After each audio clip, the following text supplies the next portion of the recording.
पहला रेशियो हम लोग debt to equity ratio solvency का जो हम लोगों ने कर लिया था, उसके बाद अगर हम बुक से चले, टीएस अग्रवाल से चले, तो सेकेंड रेशियो जो है वो total asset to debt ratio पे क्वेश्चन डिस्कस किया गया है। तो हम लोग भी इसी को समझ लेते हैं, total asset to debt ratio. ध्यान दीजिएगा, इसका फॉर्मूला सेकेंड सॉल्वेंसी का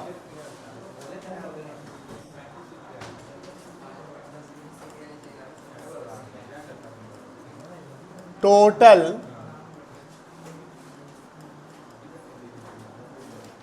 assets to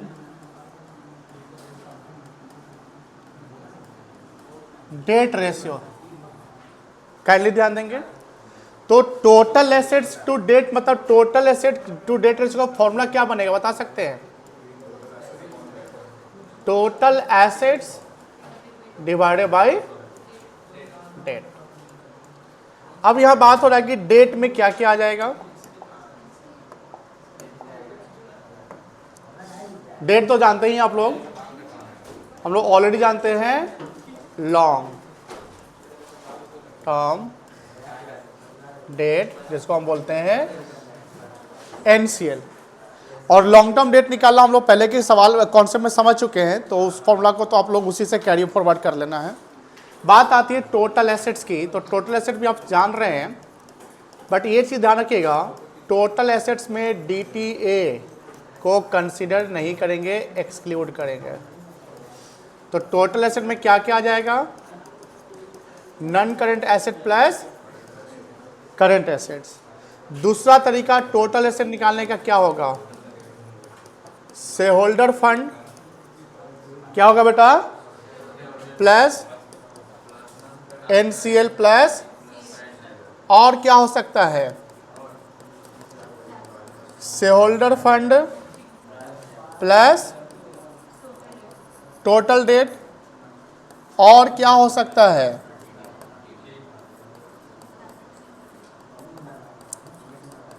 capital employed plus क्या करेंगे? ओनली करेंट लायबिलिटी करेंगे। कोई दिक्कत नहीं है, समझ में आ गया ना? तो इसमें कोई ज़्यादा चक्कर नहीं है। और दूसरा लेमन नंबर में करें कि टी ए की वैल्यू क्या होगा, तो एफ ए प्लस सी ए भी कह सकते हैं, कोई दिक्कत नहीं है, कोई दिक्कत नहीं ना। चलिए इस लोग सवाल देख लेते हैं। इसको आजा पहले इसको नोट डाउन कर लीजिए, नोट डाउन कर लीजिए इसको। देखिए questions, total asset to debt ratio पे सवाल देखते हैं हम लोग।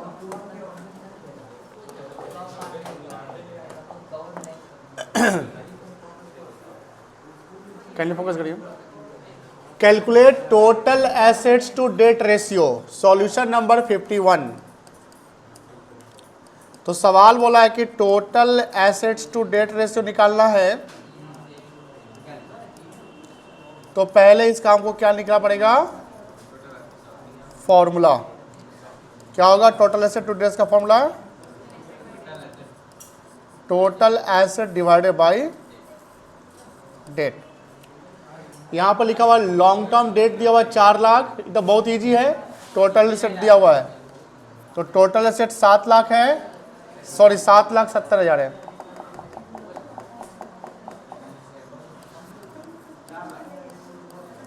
और डेट है आपका 4 लाख। कितना आंसर आ जाएगा बता सकते हैं? 1.925:1। इसको आप ऐसे भी लिख सकते हैं 77:40। कट सकता है तो काट लेना, नहीं तो ये रहेगा आंसर। ये 51, इसको नोट डाउन करिए, बनाइए जल्दी से, 30 सेकंड में बनाइए इसको, जाने दो।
हो गया, चले आगे।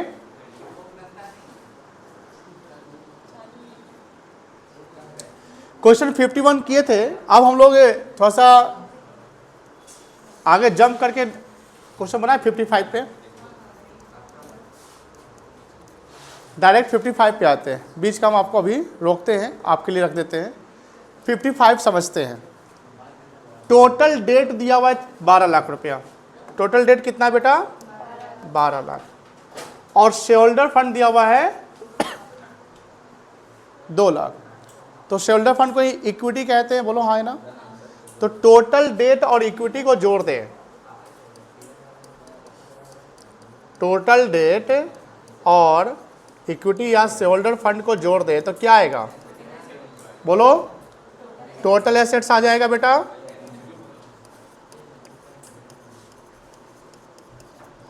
अब टोटल डेट कितना है?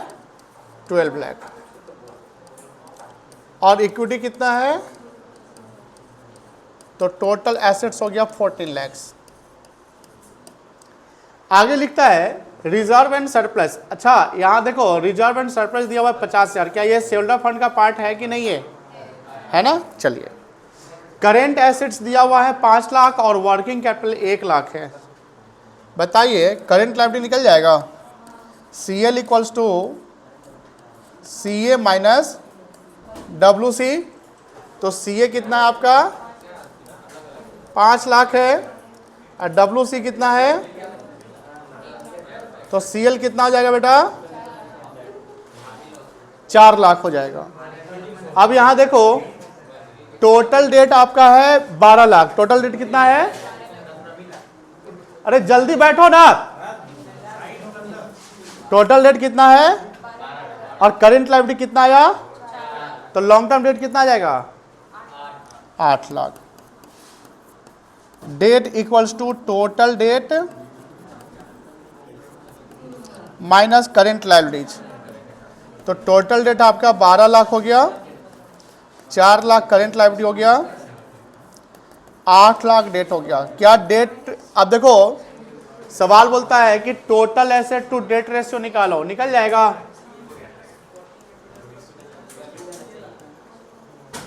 Total assets to debt ratio, total asset by debt हो जाएगा। टोटल एसेट कितना आया था? 14 लाख। और लॉन्ग टर्म डेट कितना आया है? 8 लाख। कितना आ जाएगा ये आ जाएगा 55 बना लीजिए।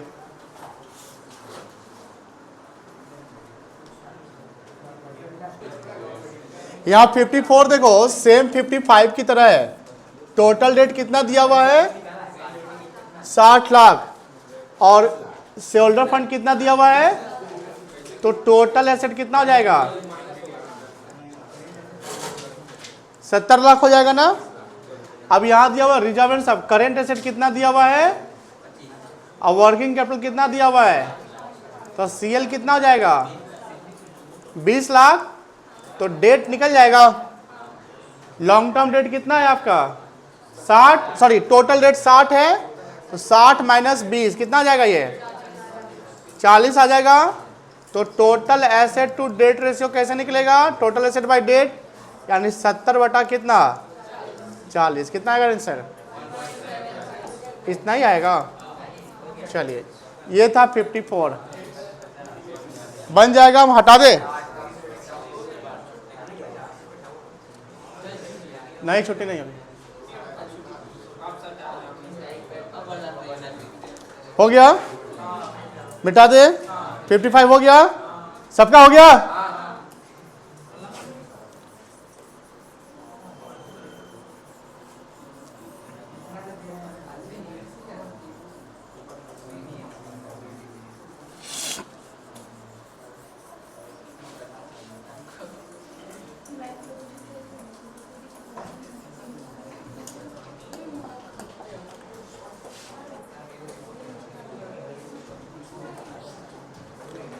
फिफ्टी 57 देखो,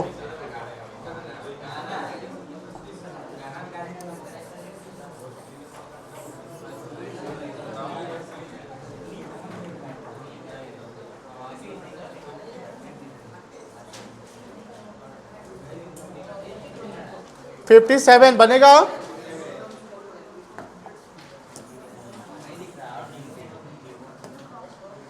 calculate total asset to debt ratio, share capital दिया हुआ है, रिजर्व एंड सरप्लस यहां दिया हुआ है, तो ये तीनों जोड़ोगे तो क्या आएगा, शेयर होल्डर फंड आ जाएगा। लॉन्ग टर्म बोरिंग्स दिया हुआ है, करंट लायबिलिटी दिया हुआ है, लॉन्ग टर्म प्रोविजंस, ये सारा जोड़ेंगे तो क्या जाएगा, सारा जोड़ेंगे तो क्या जाएगा नहीं, सारा पूरा जोड़ेंगे तो टोटल एसेट आ जाएगा। देखो सीबीएसई 2019 से पूछा गया है, तो टोटल एसेट्स निकालो, सब जोड़ दो, 4 lakh plus 1,80,000 plus 1,00,000 plus 70,000 plus 30,000, एक भी सीसी का है ना लॉन्ग टर्म, 1 2 3 4 5 6, 1 2 3 4 5 6, एक बेस कितना आएगा बेटा ये, solution number 57। 4 1 5 1 6 6 7 50 7 80 8 9 lakh, 9 lakh total assets आएगा। अब लॉन्ग टर्म डेट निकालो या डेट निकालो डायरेक्ट। डेट में क्या आएगा बेटा, लॉन्ग टर्म प्रोविजंस 1,20 और लॉन्ग टर्म बोरोइंग्स 1,80।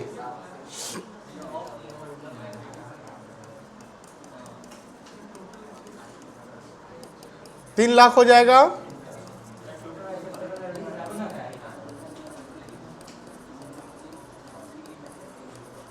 हाँ क्या कुछ पूछ रहे थे, इक्वेशन में टोटल एसेट बराबर total equity and liability plus NCL. क्यों ऐड किए, क्योंकि जब इक्वेशन बनाते हो, टीए का इक्वेशन बनाओगे तो क्या बनाओगे, टीए इक्वल्स टू होता है equity plus NCL plus CL, यही ना होता है इक्वेशन, याद नहीं आया। तो इक्विटी में शेयर कैपिटल आ गया, रिजर्व एंड सरप्लस आ गया, समझ गया, समझ गए। और टोटल एसेट टू डेट,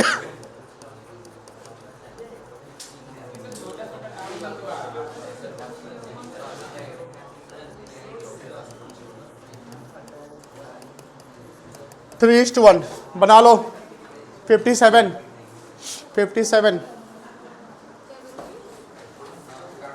58 में क्या है, total asset to debt ratio निकालना है, टीए बाई डी कर देंगे। तो टोटल एसेट में यहाँ पर property plant equipment 6 lakh gross दिया हुआ है और इसका डेप्रिसिएशन दिया हुआ है 1 लाख। तो अगर टोटल एसेट निकाल रहे हैं तो 5 lakh property plant equipment net आ जाएगा। Solution 58 plus non current investment 10,000 आ जाएगा, plus long term loans and advance 40,000 आ जाएगा, प्लस करेंट एसेट्स 2,50,000 आ जाएगा। ये टोटल होगा 8 लाख। और डेट जो होगा वो लॉन्ग होगा, लॉन्ग टर्म बोरोइंग्स 3 लाख और long term provision 1 lakh.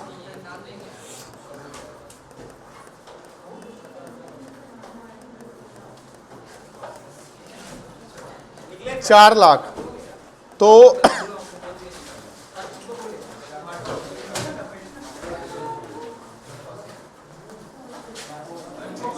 Total asset to debt ratio निकल जाएगा 8 lakh divided by 4 lakh, 2:1 answer. चलो इसको बना लो और कल हम लोग प्रोप्राइटरी रेशियो और सॉल्वेंसी कुछ रेशियो जो बचे वो करेंगे, ठीक है ना।